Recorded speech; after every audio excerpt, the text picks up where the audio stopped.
Hey guys, my name is Moshpitti and today I've got a replay in the ISM on Ghost Town, and this video is going to be a bit different because here I'm really hoping to demonstrate and explain side scraping. Now I know a lot of you guys know what side scraping is and you probably are better at it than I am, but for the uninitiated, side scraping in a very nutshell form is just exposing a very steeply angled side armor to the enemy, baiting a shot into that side armor. Now it's going to be unable to penetrate because it's at an auto bounce angle.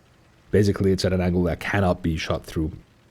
And the angle depends on the thickness of your armor, but, you know, the steeper the better. And then you just trade in shots for free.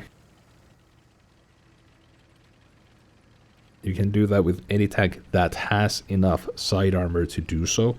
However, it is obviously way more powerful if you've got a rear-mounted turret.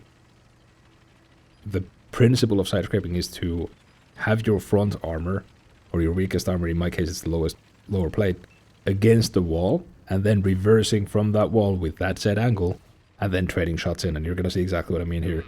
So if you've got a reverse mounted turret like this one, or rear mounted turret rather, it makes it so much easier than if you have a front mounted turret, say the IS-4, where you can side scrape, but you have to bait a shot into your sight, then reverse and take your shot, and then drive back into the wall. Whereas with a rear-mounted turret, you can see me set up against the wall here.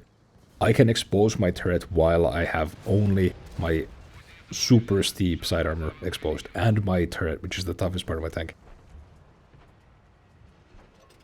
So here you see I'm taking shots.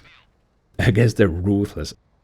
I'm the one who's ruthless here. I don't care that it's a tier 10 TD that can just basically one-shot me.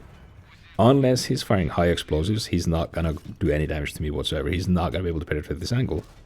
And even if he fires high explosives, because of the angle, he is not going to penetrate. There's just no way, no freaking way he would penetrate that shot. Again, high explosives will do damage because they explode on contact. But as a general rule of thumb, you know, unless a high explosive penetrates a super heavy, it's not gonna do that much damage. This is side scraping. This right here, side scraping. All they can see is my side armor and my turret. And my side armor is at a steep angle. They will never penetrate that. I think it's like 100 millimeters thick. Now the 50 TP is pushing us, and I just basically changed my position. I used the corner to side scrape off of instead of the wall. And you can do this against pretty much any obstacle in the game that's indestructible, as long as you know the angle. You've got a pretty good feel for it. You get that feel by just practice.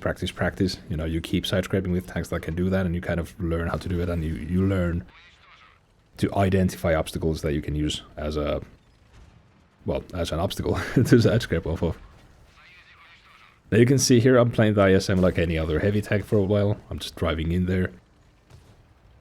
Because it's rear mounted, I have to expose so much of my tank just to get my turret around.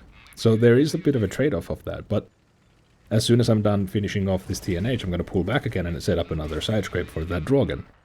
And you can see how like easy it is to pick a side scrape.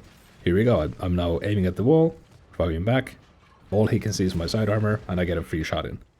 That's it, it's as easy as that. As you practice it, you just become more and more flexible with your thinking, and you kind of know how much angle you need per tank that you're facing, because different tanks have different penetrations and calibers and all that. Same here with the Nomad. I see there's a Nomad. I definitely don't want to eat his autoloader if I don't have to, so I side scrape against him as well.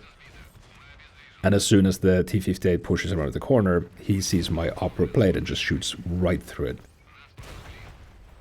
The only thing keeping me alive in this game was my side scraping, so if that fails, I'm toast immediately. I hope you guys enjoyed. I hope this was useful to literally anyone. If you've got any questions, ask me in the comments. Other than that, just if you want to know the nitty-gritty of the mechanics behind side scraping, there are a lot of videos explaining it a lot better than I could here. And I hope you guys enjoyed, and I hope to see you next time.